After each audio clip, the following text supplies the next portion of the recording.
ধনীরা কেন দিন দিন ধনী হয়ে যায় তার গোপন রহস্যটা কি সেটা কি জানেন? তার গোপন রহস্য হচ্ছে আমাদের ছোটবেলায় শেখা একটা ছোট্ট শিক্ষা। কিসের?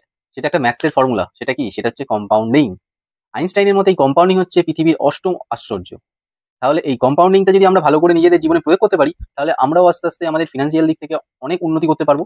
তাহলে কিভাবে চল তাহলে দেখি এই কম্পাউন্ডিং।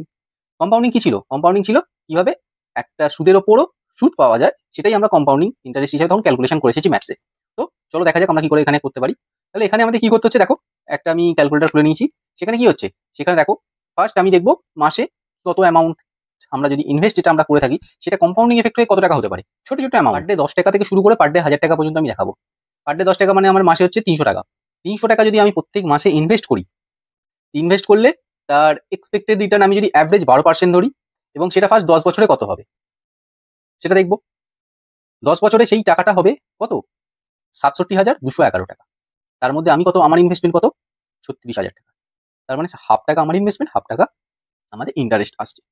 এবার আমি আস্তে আস্তে বছরটাকে একইভাবে যদি 20 বছর করি, 20 বছর করলে কত হবে? 20 বছর করলে এই অ্যামাউন্টটা হয়ে দাঁড়াবে 2,75,957 টাকা। এবং এর মধ্যে আমার কন্ট্রিবিউশন 72,000, বাকিটা ইন্টারেস্ট। সেম জিনিসটাকে আমি যদি 30 বছর করি, 30 বছরে কি হবে? এই অ্যামাউন্টটাই হয়ে দাঁড়াবে 9,292 টাকা। তার মধ্যে আমার নিজস্ব কন্ট্রিবিউশন হচ্ছে 1,08,000। তাহলে দেখো, এই 30 বছরে এই সামান্য 300 টাকা মাসের ইনভেস্টমেন্ট একটা 9,24,000-এর কর্পাস তৈরি করতে পারছে। এটাকে যদি 40 বছর ধরে করে দিই, 40 বছর করলে কত হবে? এই 300 টাকার কর্পাসটা 40 বছর ধরে যদি আমি চালিয়ে যাই, তাহলে সেখানে হবে 29,37,921 টাকা।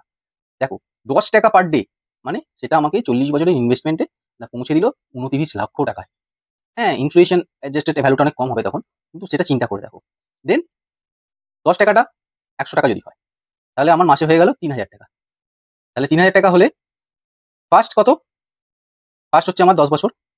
10 বছরে সেই 3,000 টাকা করে যদি মাসে হয়, সেটা হবে 6,72,000 টাকা। তার মধ্যে আমার কন্ট্রিবিউশন 3,60,000 টাকা। দেন 20 বছর,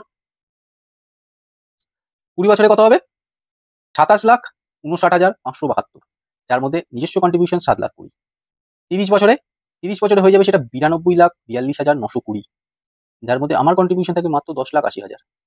আর যদি 40 বছর হয়ে যায়, তখন সেই টাকাটাই হয়ে যাবে 2,93,79,213 টাকা। তার মধ্যে আমার কন্ট্রিবিউশন মাত্র 14,40,000।